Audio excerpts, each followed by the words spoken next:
Hello and welcome to episode 22 of the Pink Hair Girl podcast, Monogamous Knitting.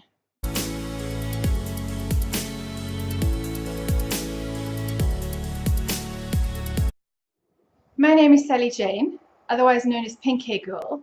I'm Pink Hair Girl on most platforms, except for Instagram, and I won't have my rant again about the person that stole the Pink Hair Girl handle on Instagram and doesn't use it. I seriously don't mind, take the name and whatever. I mean, I'm not got any copyright on the name Pink Hair Girl, but then use it. Don't just hog my name and not use it. Anyway, so besides on Instagram, where I'm Pink Hair Girl Knits, I'm Pink Hair Girl on Ravelry, Twitter, my blog, most other places. So good to be with you again. I am doing a quick episode this morning. This was supposed to be early. It's 8:30, which is embarrassing. It should have been like 7 o'clock this morning, but I don't wake up early. It's not something I can manage. I go to bed fairly late, but there again, I can't really use it as an excuse because the Geek normally goes to bed later than me. And he's always up before me. He wakes up in the morning, he looks after the children before he goes to work. He normally leaves coffee or tea next to the bed, and then I kind of surface at about 8, 8:30 in the morning. This is like, for me to be up and dressed and ready by 8:30 is quite an accomplishment. So let's get on to the knitting. The gardener might be arriving this morning, which is why I was supposed to do this early. So we might get half an episode now, and I might have to record more later because it's never mind noisy chickens. If we've got a lawnmower going in the background, that's just going to be too much for anybody. So let's get on to monogamous knitting. Oh my god, I'm so bored. I'm so bored. I can't do it.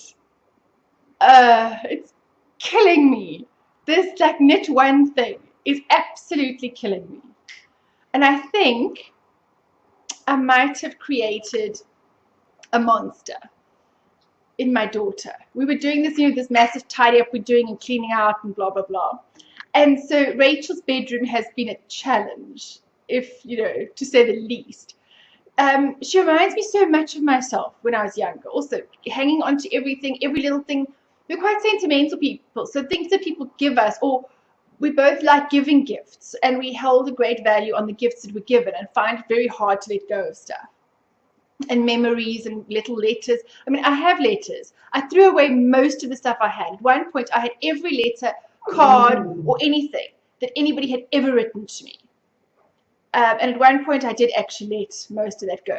But one of the ones I hung on to, I should have actually brought it, was a letter that my mother wrote me when she was in the hospital having my younger sister, who is now turning like 34. So yes, I hang on to things. So yeah, so she finds it really, but she's also a bit messy and a bit of a hoarder. And there was stuff under the bed, in the cupboard, and every time you just clear the surface, there would just be more stuff. It's like waves of stuff coming out of that child's bedroom. So every time we came across a project or a project bag or a ball of yarn or something, I said, just put it in this box and then we'll sort it out later. The box was enormous by the time we were finished. I mean, it was like literally this big box full of stuff. So we've sorted out most other things in the house. And now yesterday I have to sit down and sort out this yarn with Rachel, what we were keeping, what we weren't, because I had also given her a lot of the stuff I wasn't using.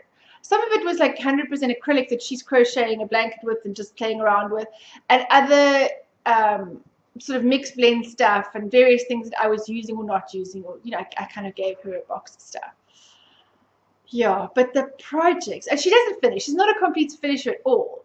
Now I'm also struggle with complete finishing, but I do like to get stuff done. I do like an end goal to see the stuff off the needle and to actually have completed projects. She just casts on or starts all the things. It's not even like she crochets this little granny square and she started this little thing, and it's all in the starting phase. It's not like she's got 6 or 7 project bags and she works on them each a little bit. No. She just has, I think she counted like 9 or 10 bags full of little projects and I think I probably have about as many. I like to think I knit on them a bit more. There were a couple of projects I discovered. One was Sack Boy that I had all but finished, and then I had somehow lost the tapestry needle, darning needle to darn it all up, and so it was half unraveled and was in a bag. And I had found another half knitted fire engine that I think I decided to knit for Caleb's birthday. But again, one of those like 2 days before, and they never finished it in time. And then once his birthday was passed, then I sort of put it away and never got it out again. I think it was his 4th birthday. He's just turned 7. So yeah, you know, some of these projects I had to decide, look, they're never going to get done. I'm never going to want to go and knit an acrylic fire engine more than I'm going to want to knit a nice pair of socks or a hat or even something else for the children. It's not just necessarily for me, but I'm not going to want to go knit that red fire engine again. So I threw a lot of it away or pulled it out, and have a massive box of yarn to go to charity as well. So Rachel has these thousands of projects. So I can see myself in her so clearly. So I have like created a whip accumulating monster in my daughter. Anyway, I think and tidying up with her as well. You know, she gets distracted so quickly. And I remember my mother used to say to me to go and tidy up my room. And I would like find little things, and it would take me ages. And I never felt like I got anywhere. I used to be just as messy as she was.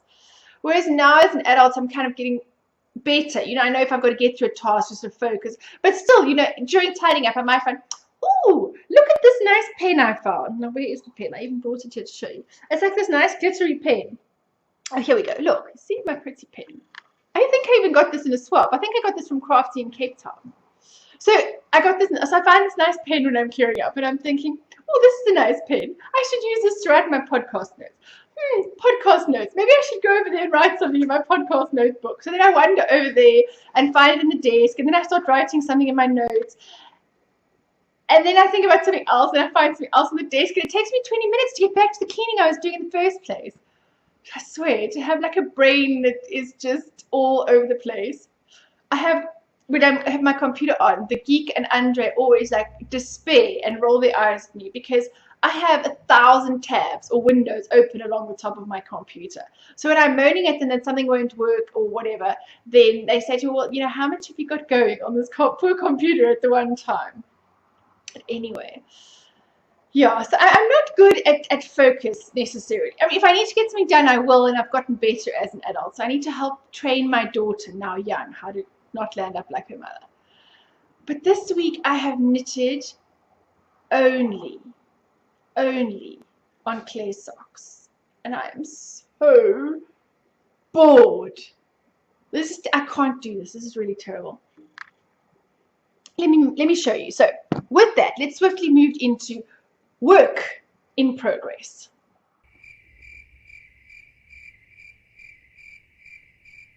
Right. So my work in progress, I've got little works in progress, but they had no progress. It was just these socks. And look, I mean, I didn't have to only knit on them, but because my sister is coming at the end of the month, and I need to get the socks finished to send back with her for Claire, and I need to get a hat finished for my sister, and I actually wanted to try and get 2 hats finished for her, but I'm not sure I'm going to have that much. And I need to finish my January socks for the 2015 sock along that Sally and I are doing one a month. You know, you can't fall behind in January. You know, like you're seriously doomed to fail if you're going to fall behind in January. Like, you know, come on. So I've got like this pressure to finish all these things. And so Claire's socks and then my sister's hat being the most important because they actually have to leave to England. I have been doing all this monogamous knitting. So I did a cuff down. Last time I showed you, I think I just cast on the cuff and started, but it was too tight. And lots, thank you for everybody's suggestions in the Pink Hair Girl group on Ravelry on different cast on methods for cuff down and on going, you know, over in bigger needle and all the rest. What I actually did do is I still landed up doing the German twisted cast on. And I didn't go and get a bigger needle because mostly I was sitting there and I was feeling lazy and I didn't feel like going to go and find a 275 to cast on. So I just cast on really loosely, which is very difficult for me. I find it hard to put the stitch on and not to kind of snug it up and make it all proper, you know, like snug. But I kept thinking you're supposed to be doing this on a 275, so you could like leave a bit of room here. So I think I got it better. I think I got the cast on better. And then before I pulled it out, when I decided it was too tight, I had started on just vanilla. And I thought, I can't get another pair of vanilla socks. It's just, the boring levels were just creeping up here. So I thought about, what about a very simple cable just down the side? So I went onto Ravelry to go and search through a few patterns. And I found one that actually had cables, it's a mock cable along the side, and then a flower pattern thing in the middle. I'll link to it because I now can't remember the name of it. It's a free pattern on Ravelry. And I thought, I don't want to do the flowery thing in the middle. I'm just going to use the mock cable thing on the side. And I'm trying to find the bit. I should have brought the sock block because I think I did this last week as well. So it's just got this mock cable here. You slip one, knit two, and then put the slipped one over the two, and then the next row yarn over. So you just get these little kind of mock cable thing here. So I did that. I tried it on Rachel's foot because her foot is narrow. Claire seems to have a very narrow foot. She said she knit 60 stitches. I did it on 60, but I did this cabley thing as well. Although it opens up quite nicely when you put it on. It's just quite tight on my foot. But for the heel, I used the Hermione's Everyday Socks heel. And so I did, before the heel, go up to 32 stitches on the one side. So essentially, I suppose 62 stitches in total, really. Because for the foot, when I came back to the foot, I actually left the foot still on the 32 on this needle and the 30 on this needle. So I did the modified garter. It's got the garter ridges on the side. So I won't show it too quickly. And then the modified Eye of Partridge heel, your heel flap and all the rest. I hope that fits. I think that is probably a heel that fits a lot of people quite well. I'm knitting socks for like the sock designing guru. It's like no pressure, people. No pressure to get it right. Anyway, so I thought, well, maybe that would be a good heel. It would fit well. And I know Claire likes knitting cuff down, and a lot of her patterns have a heel flap and all the rest of it. So that's what I did. And then I did a normal toe. I had to put the toe in a couple of times because I kept getting it. Her foot is 24 centimeters. She said she normally knits to 23, for that little bit of negative ease on the sock. I mean, you don't want a floppy sock that's too big. And I'm just hoping that it doesn't. So I've got it to 23. I had it too small before. So I started again and got the toe in the right place, I think. But I have actually left quite a long tail here, and I've Kitchener stitched the top closed, but I haven't sewn in anything there. I'll sew that in obviously before I send it to her.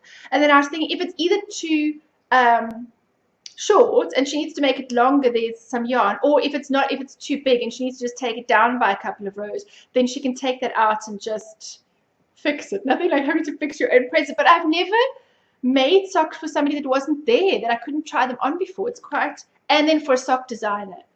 She's like, who decides to knit a present like of for a sock designer? Let's knit socks for a sock designer. That's a great idea. But I know that she doesn't knit herself socks because she's always designing and like for magazines, and she's got to send in the samples and stuff. And as many socks as she knits, has very few for herself. And so I really wanted to make something nice for her. So that's sock 1, which I think I had only just cast on the cuff and then I pulled it out. So I've done that sock this week. And then here is sock 2. And I have done the whole leg. And I put in the heel flap part last night while I was on virtual knit night, the South African virtual knit night. And I have the gusset still to do. I find on cuff down socks that once I've put the gusset in, it just seems to take so long. It's like, I suppose it's like when you're doing toe up socks, that last bit till you get to the last cuff you cast off, The second sock really does feel like it takes forever. So that is my knitting for this week, which I don't think is bad. A sock and a half. In between everything else and children and all the rest. So not too bad, but so boring. Oh my gosh, I've wanted to knit everything else as well, of course. But I really am trying to, if I'd had the yarn for my sister's hat, I would have alternated between the two of those, and then I wouldn't have felt so bad. But I don't have that yet. I've just ordered that from Michelle from Heartland. I ordered some Mooi River bulky. She names all of her sock bases after somewhere in South Africa. So there's Calvinia and no, of course I've gone blank. On all Sutherland Lace, and there's Mooi River, and there's Calvinia, and all this. She names them after different places. And the Mooi River base is her bulky, which is 100% baby alpaca, which is the same base that Claire knit the Lapsang hat from, which I'm going to knit for my sister. So I've ordered that in a light blue color, which she will like, and that should be, I think she's going to post it on Monday, tomorrow. So that's cool. And I also ordered some, maybe I said my other sister thought she might quite like a Bonnie. So she wanted, she said either white or cream. You know, like natural yarn isn't really going to come in white. And I'm sorry, as much as I love my sister, I am not knitting an entire Bonnie in a yarn with no color at all. I mean, like, seriously, it's a great pattern and it's really nice, but you know, there's got to be some interest. So she said, well, maybe silver. She wouldn't mind something with sort of silver touch to it. So I've got the same base, the sparkly yarn that I used for my Bonnie, and I've actually got, she's going to dye the yarns, what she calls sterling, which is like just really very light silver, you know, just like putting a touch of gray in the yarn. So I think that should be cool. So I've ordered those two from Michelle from Heartland, and they should be arriving this week. So that's quite nice.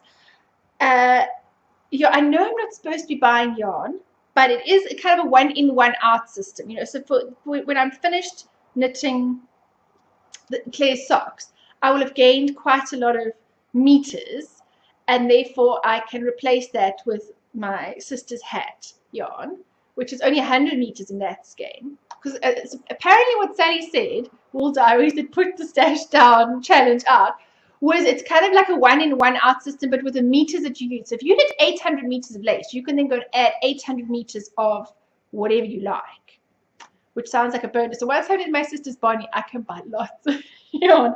Unfortunately, my Bonnie doesn't count because that I cast off on the 31st, and I'd started last year. So anyway, my sister's yarn I will have to make up for during the year, but it was a gift, and I didn't have anything in the right colors. I've got very little lace as it is, surprisingly, because I actually quite like knitting with lace weight. I know Sally was moaning a lot on the virtual knit night last night. She started a project in lace, and she was moaning about knitting in lace. So yeah, she started the now I've gone blank. I think it's the Vijante by Martina Bem. It's huge. It's like a poncho. You know, it's sort of like a tube that goes wider, and then it becomes a sort of shawl bit on the end, from what I can see from the picture. So then I think you put it over your head, and this part sort of bunches over your shoulders, and then you've got the extra bit that you wrap or something. And it's in lace weight, and I think it's about 1,500 meters of lace weight. By the time you knitted 1,500 meters of lace weight for a scarf, shawl thing, you might as well have knitted a cardigan. You said, I would never, yeah, I wouldn't have the patience for that. So Sally is knitting that. And I said to her, why don't you do the Bonnie? Because she wanted to make the Bonnie. And she said that if she actually cast on the Bonnie, it would look like we were joined at the brain, because we are now knitting the same January socks, and we're doing a sock yarn blanket, and we're thinking of doing the Tau knit along. If she did cast on a blanket, it would look like we were joined at the brain. So I laughed, and I said, oh, we can be Pinky in the brain. But she doesn't like the idea of being the brain of the works. Anyway, so she was knitting on in lace weight and moaning about it last night. But I actually quite like knitting in lace weight. And for that, I have a surprisingly little amount of lace weight in my stash. So I'm going to have to knit some of it so I can replace more lace weight. Although I have lace weight coming. Remember, I spoke about that yarn, and I don't know, I need to check with Sally what happens to yarn that I bought last year but haven't added to my stash because I didn't have it. I totally forgot about it. I've got some yarn from Ginger Twist Studios in the Outlander colorway, and it is the I Am Ready, and I'm not even going to try and say it in French, because in French there are certain, like, there's got S's in it, and I know you don't say S's and T's and all the rest. So if somebody does a video, an audio podcast, and can you go and tell me how you say that I am ready for Jamie's clan phrase thing in Outlander in French, so that I don't sound like an idiot when I actually show you the yarn and I'll use the right phrase. So I have that coming, which I ordered to Claire, and she's sending it to my sister when my sister comes down. And I have the 4 skeins of lace weight that I ordered from Fluff shop in Dundee, Scotland. See, I got it right this time. I said it was in England, and that was apparently very insulting because it is in Scotland. Right, so I do have quite a bit of lace weight coming. I have a bluey sort of turquoisey color for, I think I'm going to featherweight with that, and then I have some very nice grey come. Actually, I might knit the grey into a featherweight. I don't know.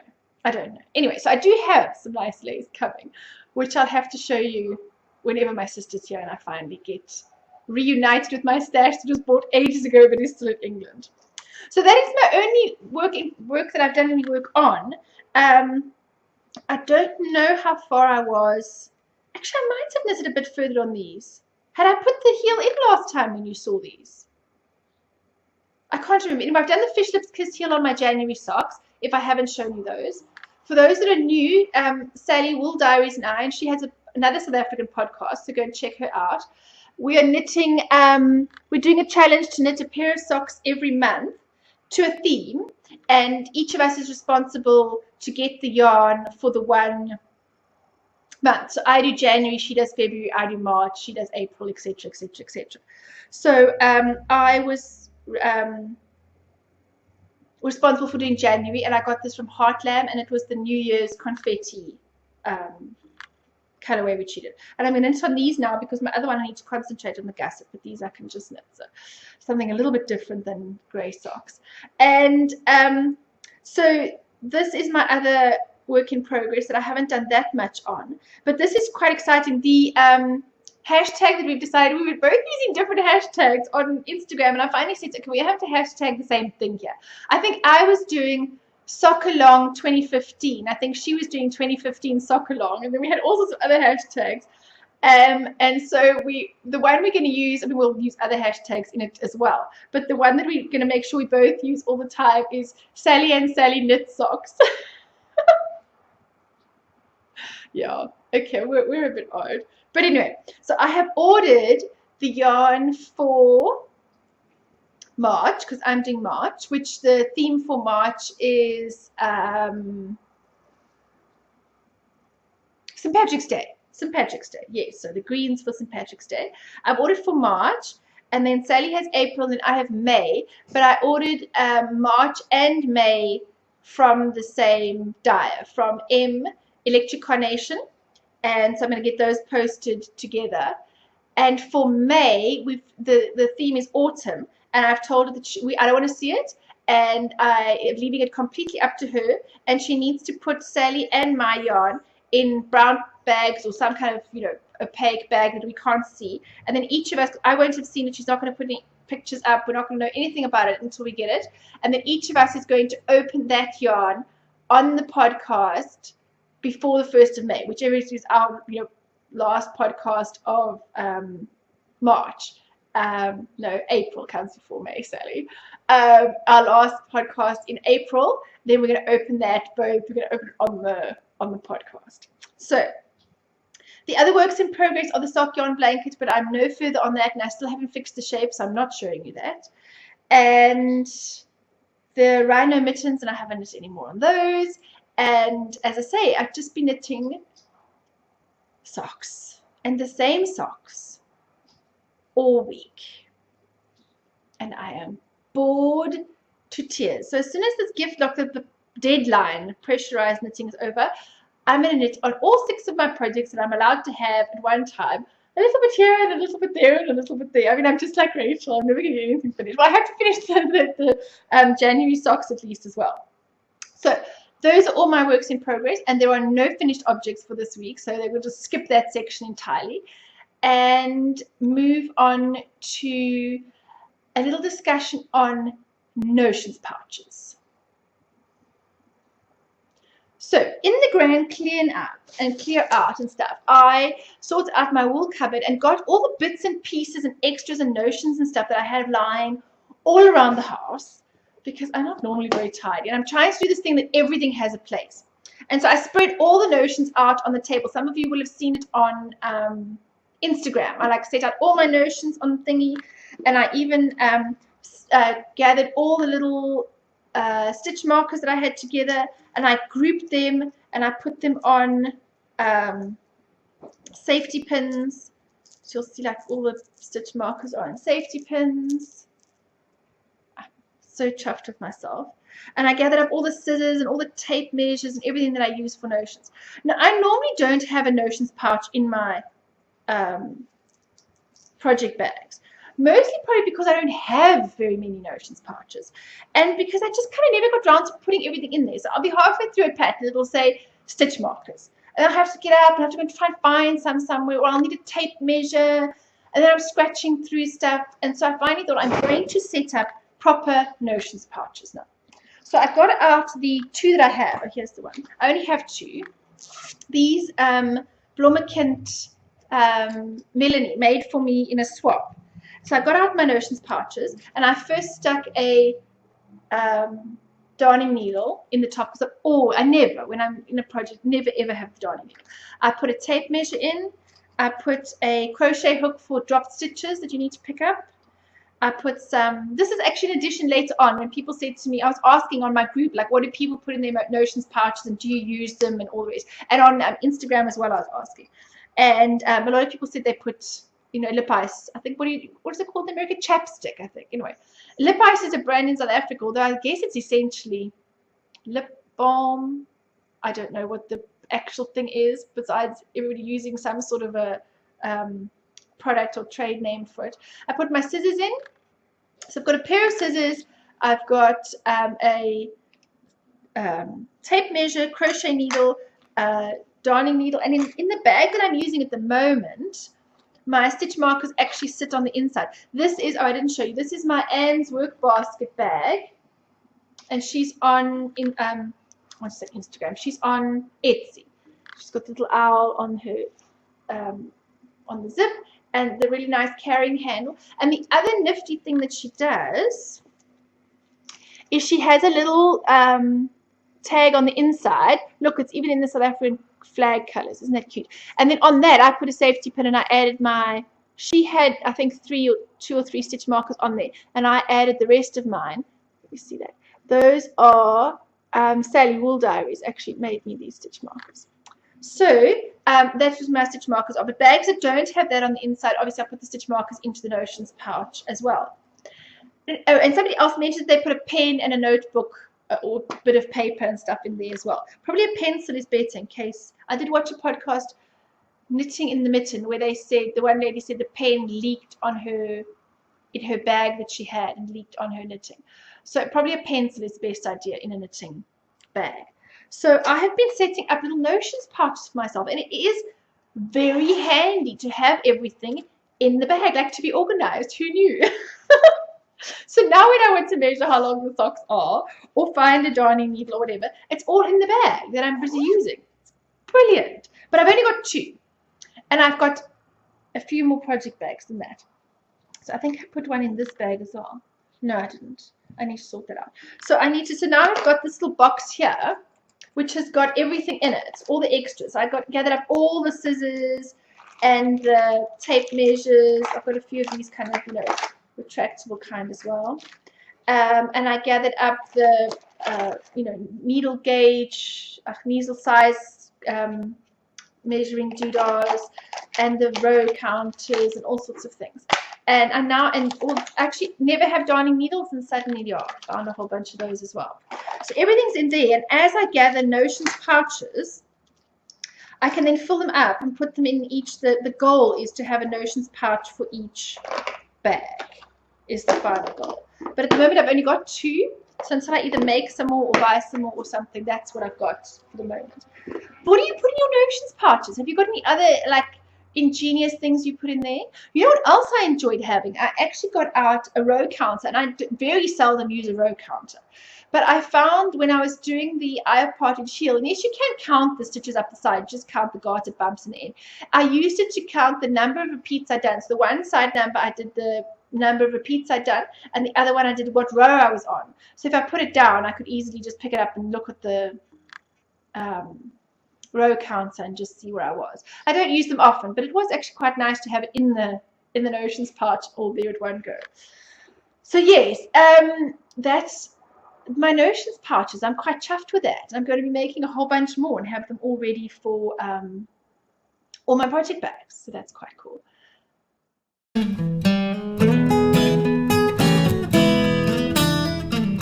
Last time I mentioned that I was going to show you the knit along prizes this time. I don't show them to you every time because that would get a bit boring, and I really should have taken them out of the rustly bag, shouldn't I?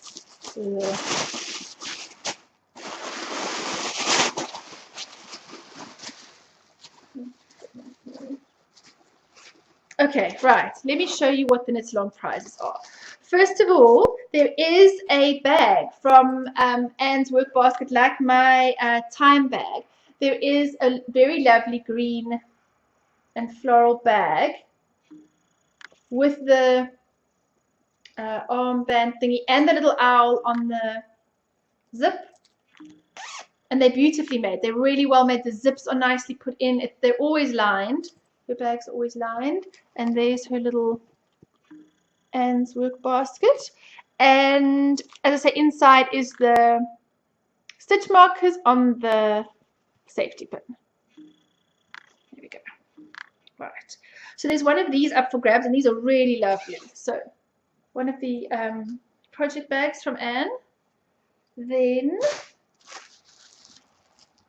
there is a smaller project bag, like a little sock bag, or probably could even be a notions pouch. No, I will not take the bag that is supposed to be for the knit along and put it into my project bags with notions in it.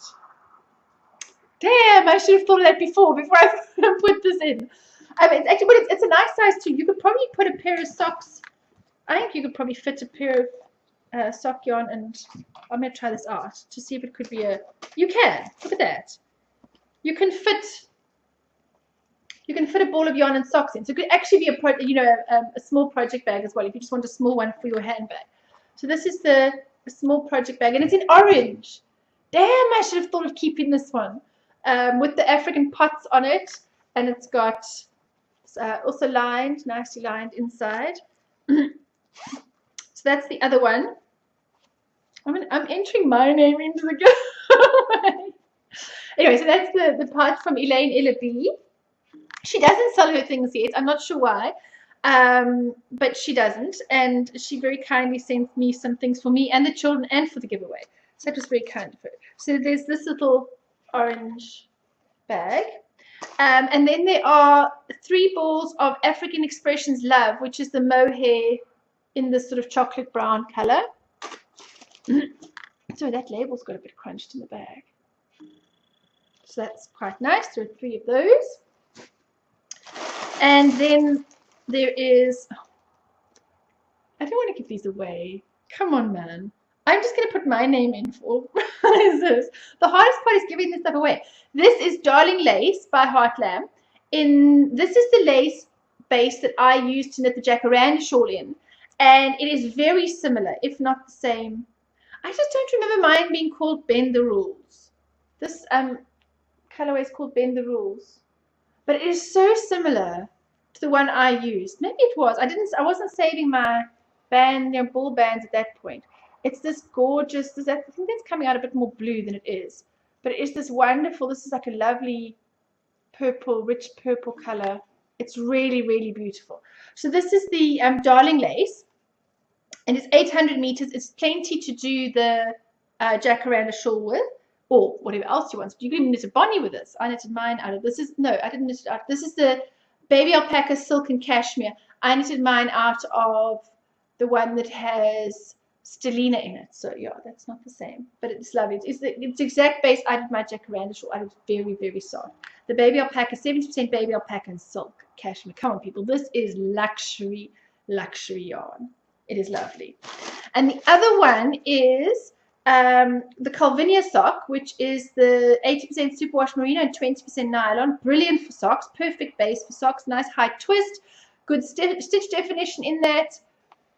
High twist will always give you good stitch definition, but it's going to bounce back into shape. It's going to want to hold its shape well. So it doesn't necessarily block well, but it does very well for socks, hard wearing, and good for definition when you've got. So this is this foundry is the same colorway as the Josie socks on it in the book, and yes, excellent base for socks in the same color. They look brilliant in these socks. Not that you have to knit Josie socks from these if you win it, but they would make really perfect socks. Yeah, so that's the Heartland yarn. And then I've got two of these tea towels. The one says Babuati, which is a ground beef, or I think you can use beef or mutton dish, and then you make it. It's kind of got all sorts of spices and stuff in. So that's that one. And the other very traditional South African dish is a mulva pudding, which is a kind of a hot cooked pudding, a little bit like sticky toffee pudding, but not quite the same. A bit like that, but, you know, one of those kind of hot pudding things. And then the African buttons from Incomparable Buttons, and they've come off their card a little bit. I'm going to have to sort them out. That's the hippopotamus, and there's an elephant and a lion. Are these focusing? Little lion and a giraffe and a rhino. So that's a really cute little set of the Incomparable Buttons. And the Incomparable Buttons are handmade in South Africa, and they are an employment project for a group of women in their area. So that's really nice. And then I've got some beaded stuff as well. And then the Geek bought you guys something to add to the prizes. And I'm not going to give it to you because I like it. I might have to get another one, but I couldn't resist. He bought this mug, and it's so cool because it's like it says all sorts of South African words on. It says Cape Town with Table Mountain, Johannesburg with the what used to be the Ponties Tower, and there it says Durban and elephants, and this is Boerewors and Mieliepap, which normally goes with a braai, and at the bottom here it says Bloemfontein. And it's got the Karoo and the Kimberley diamonds and everything. It's like a whole mug about South Africa. But I convinced myself that it would be very hard to post you a mug. And that it would be much nicer for me to show it on the podcast while I'm having my coffee. And then I could show you all the pretty things in the, all the pretty places in South Africa. And then I felt bad because I remember looking on the Bakery Bears podcast, and people had sent them mugs from America, and they had arrived in, I don't know how they packaged them. I wonder if they get bubble wrap or something. I will go and get another mug, but I think I will do a separate thing. I'm going to think about it. Is anybody interested in doing like a mug swap sending thing, like where you send a mug from where you are around the world? Because something that's sort of got stuff about where you are. Anyway, let me know. Let me think about like the logistics of posting mugs from South Africa. Anyway, so you can say thank you to the Geek for the mug, and then you can shout at me that you don't even get to see the mug because, well, you get to see it, but nobody gets a chance to win this one. I'll have to ask you where you got it and go get another one. I'm terrible. So those are the podcast prizes. The knit along in the group, the podcast prize, the knit along prizes. Maybe I should have told you what you have to do to win the prizes.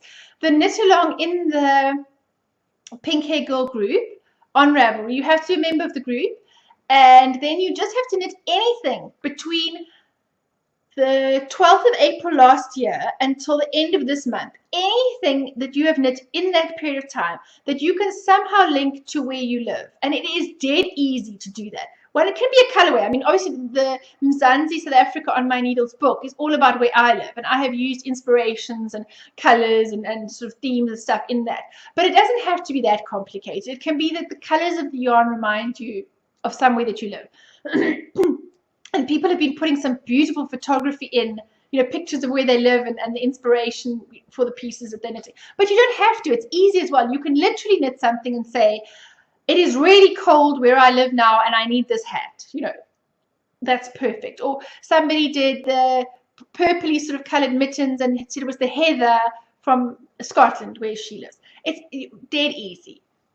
I'm not going to say it doesn't count because your story is not good enough. You've got a really long or very wide width in which to interpret that knit along. So really anything counts. If you knit something from the book, you get extra entries, and there are prizes for just chatting, participating and chatting on the thread. There will be a finished objects, a draw from the finished objects. So in the finished objects thread, just don't chat in that one, then there'll be a random number generator from that. But there is, from participating and from chatting, extra prizes for knitting from the book. There are prizes. There will be an Instagram prize as well. And the chattiest person and the most finished objects and the best story, all of those will get prizes. So there's lots of ways to win. So put your prizes up and let everyone know about the knit along. We've had some great entries so far. I've been seriously chuffed. So I hope we're going to get a lot more kind of coming in now that it's near the end of the knit along. People are going to sneak their last few in. Well, not quite last year. It's only the 11th of January, so we should be able to get a good couple more in by the end of the month.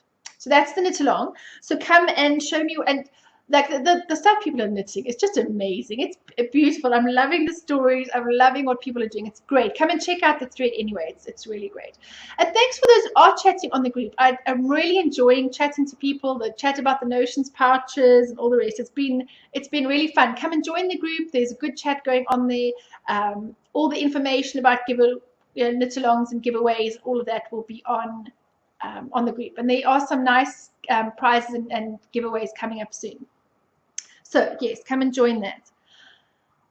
Now, I wanted to talk about podcasts. Somebody asked me what podcasts I watch, and I have started watching a couple of new ones. And so I wanted to talk about watching new podcasts, also because people have discovered my podcast, and I think, oh, for goodness sake, please watch my current episodes and don't start at the end, because everybody, when they start, is a bit stiff. It's kind of hard to speak to this little camera, and you don't have an audience yet, so you're not really, it's kind of just talking out there to these people, and you're not really sure. And then as you go along and you engage with people and know that people are watching, and you can kind of talk to them and chat and stuff, it gets a whole lot easier. But what I would say is, if you're going to try out a new podcast, start with one of the most current episodes, even if you don't know everything they're talking about. And I often refer to things in past episodes, but start with the most current episodes, because then you'll see their style that they've kind of relaxed into as they're doing their podcast.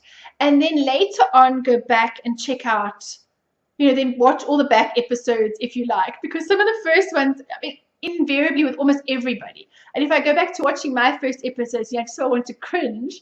You loosen up as you go along, and it becomes more fun, and you kind of find your own style and stuff. So my biggest recommendation for finding a podcast or listening to new ones, and I always used to go and listen from the beginning, especially if there weren't that many episodes, I would always go back and start in the beginning. But I don't think you should do that. I really think you should watch the most current episode. So that's what I've been doing now, and I've actually been getting into podcasts, those ones, a lot better. And I think that a couple that I watched the most current episodes and then went back, I thought that was a good idea that I watched the most current ones first, because sometimes the beginning ones you can be a bit put off if someone's a bit stiff, or if they're a bit, haven't quite found their sort of style yet. That's my podcast watching tip, and I have been watching a few new ones, so that's been quite nice. Hi, sorry for the interruption. The gardener arrived, and it is now much later on in the afternoon. It is now 5 o'clock, and the day is mostly done. But fortunately, this last part of the podcast, I actually wanted to have the children here, so it's quite nice that they're back anyway. The last thing I was saying at the end of my podcast was to thank you to everybody that commented on liking the new setup, and for the couple of people that thought that it looked quite funny that Pac-Man was eating my head. If it is distracting, please just let me know, and I can sit sort of more in the middle of Pac-Man or whatever the case may be if it's distracting and it looks like he's trying to eat me. Anyway, the reason that I've included the children is because we got a really fantastic parcel in the post this week. Who went to fetch the parcel with Mommy? I don't know. You. Remember, you and Pippin came to the post office with Mommy to fetch the parcel. Do you remember? Yeah. Yes. Me and Pipsy and Mommy. Mommy went to the post office with Pippin. Then when Mommy put him on the ground, he barked at the post. He barked. He was talking here to the camera. Tell the people there on the camera that Pippi barked in the post office. Pipsy barked in the post office. He was a bit naughty, wasn't he? Yeah. Okay. And what did you get in your parcel from Sally? Sally Wool Diaries sent us an amazing parcel. What did you get? Show your bag. Pick your bag up like this. Show it on your bag. You got a cool bag with bulldogs on, didn't you? And bells. What's inside your bag? Knitting wool. This is Color Spun DK Superwash Merino in this blue. And what are we going to make from this, Titus? What must Mommy make for you? I'm going to make this into a dinosaur and this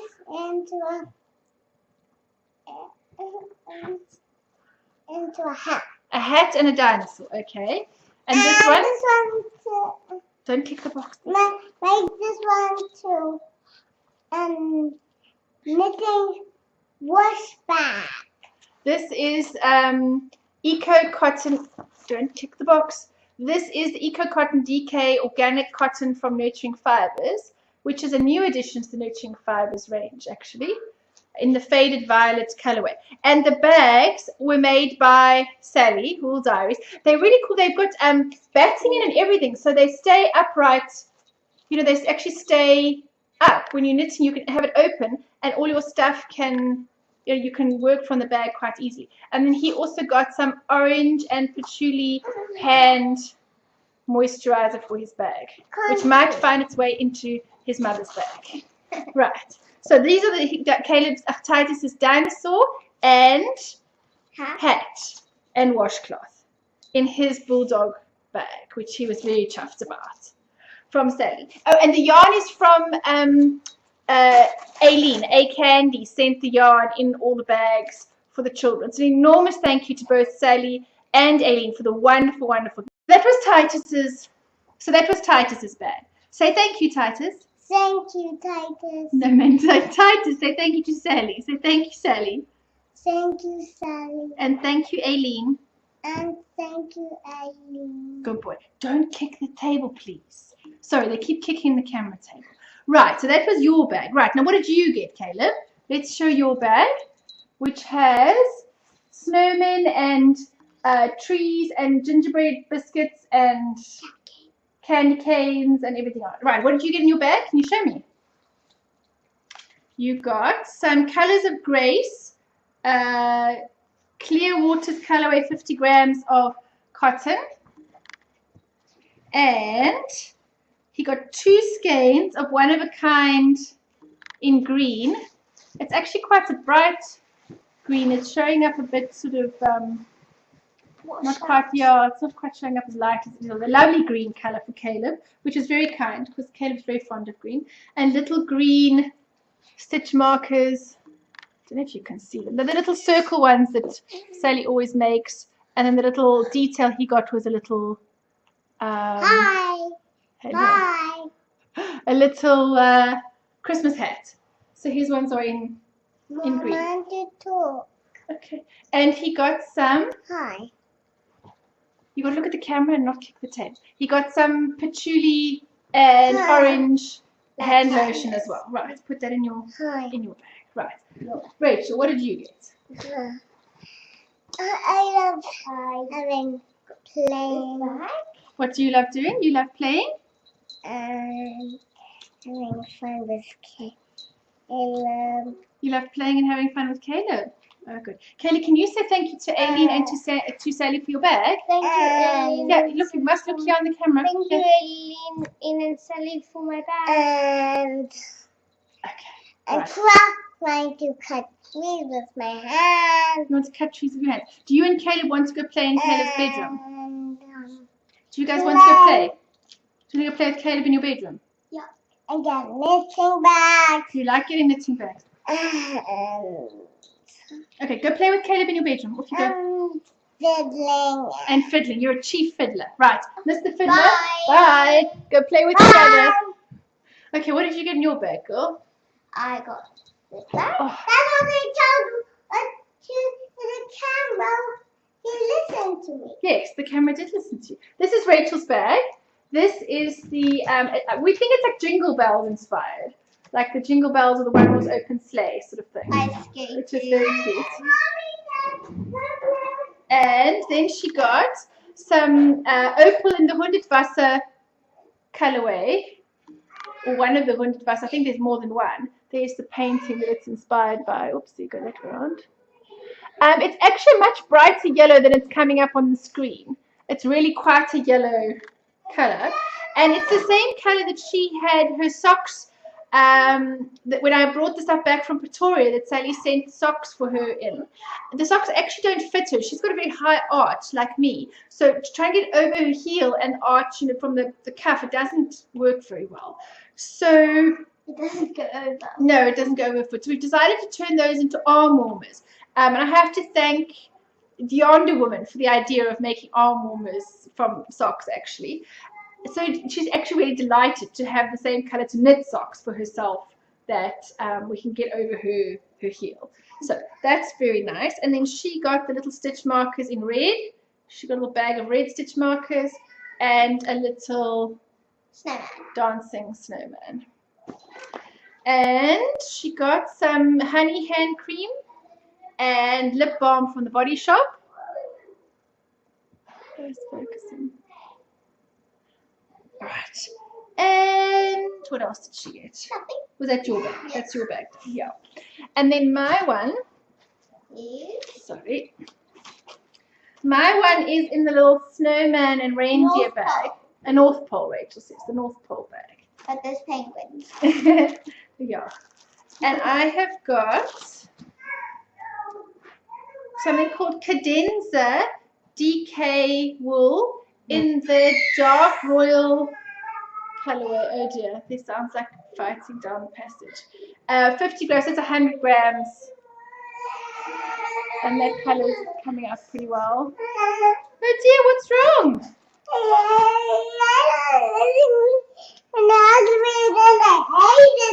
Oh dear. Oh, do you want to sit here with me rather? I wanted to play with you. Okay. So you're going to play in a minute. And I also got a Body Shop set. I got the shea butter, lip balm and hand cream as well. That little set. So that was very nice. Put those in my notions bags. Apparently some people keep cream in their notions bag too. So I've got another lot of lip balm and cream to put in one of my notions bags as I start collecting these. And I got some clear, my stitch markers have a little boot, a Christmas sock, and a clear color stitch markers. So that's what I got in my bag. So I'm dead chuffed with that. And a huge thank you to Sally and Aileen for all the presents for all of us. The bags are wonderful. I mean, they are lined with batting. So they're actually...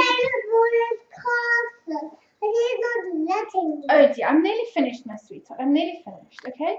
And then get your mouth open, then I can play alone. Okay, why don't you play in your bedroom? So the bags actually stand completely on their own. You know, if you've got it next to you, your project next to you, it actually open. It stays open really nicely by itself. So they're wonderful. They're all lined inside. I'm trying to convince her to sell her bags and to open her shop with bags and stitch markers. So we'll see if she gets there. No pressure, Sally. Open your shop. So yes, we really like Sally's bags, and we did chuff that we all got. Sorry, I dropped the mouse, and it's still recording. We really did chuff that we all got some stuff. The kids loved opening it up and seeing what they got.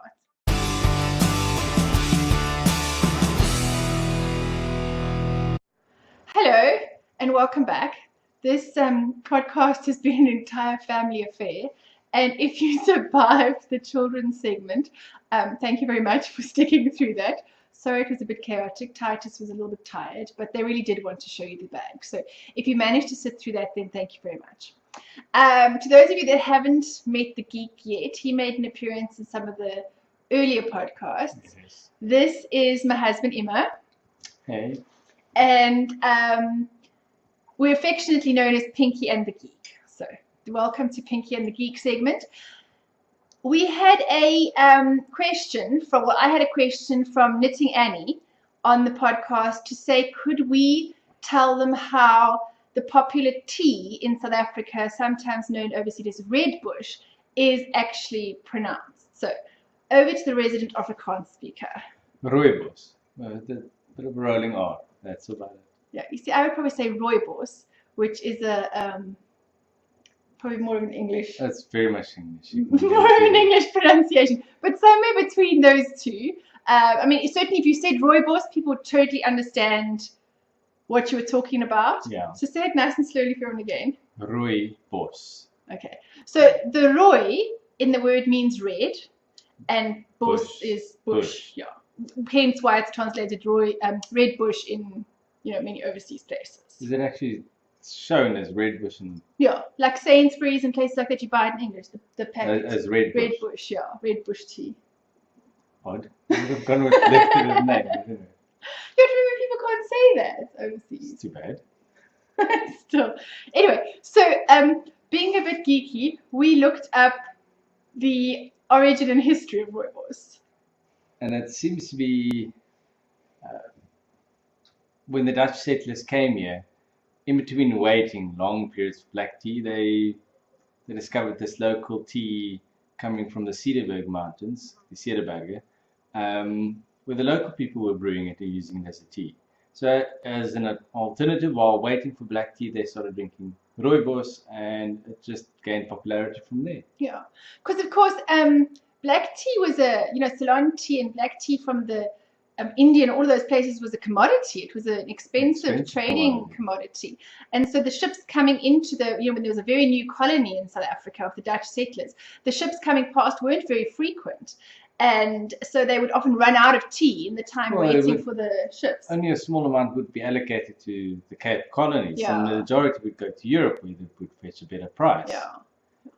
It's not a rich colony. No, it wasn't in the beginning, no.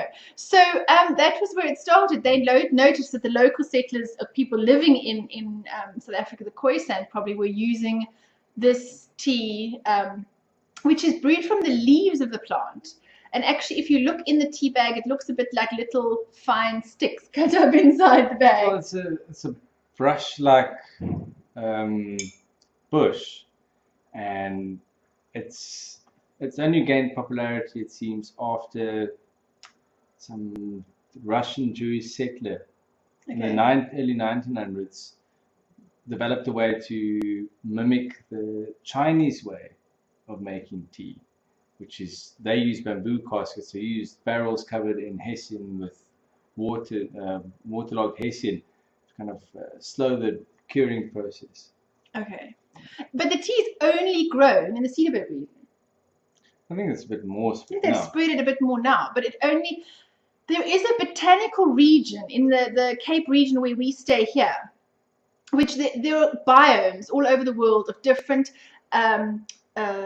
botanical regions, and they often, because when the continents all split up, you'll find that different biomes are often in different continents. Because as the continents split, you'll find that there's similar plants, for example, in South America and in parts of Australia. There are marsupials, for example. Animals are quite similar from those two, because when they split off, they're familiarly related. yeah, yes. yeah. But this very small area of the Western Cape where we live is the only place in the entire world to have this particular A whole range of families. It's the fynbos family. And fynbos means fine bush, and the leaves are very small, needle-like. But think of a pine tree, but very much smaller needle. I'll try and insert a picture of some of what the fynbos looks like. And rooibos forms part of that family of small leafed, small bush thing. So it is only, I think that the the farms Western obviously Cape. cultivated a bit further than just the Cedarburg, but it can only grow so far here in the Western Cape. So that is the Origin of rooibos. that's the origin of rooibos and the Afrikaans word of the day. If you would like to know anything in Afrikaans or anything about South Africa, on the Pink Hair Girl group there is a thread called Ask Pinky and the Geek. So come and ask us anything you'd like to know in Afrikaans, or about the country or history or anything about us, anything you like. Actually, pop a question into the Pinky and the Geek thread, and we will happily answer it for you. So thanks for watching the podcast, even all the little bits today, and see you next time. Bye. Cheers.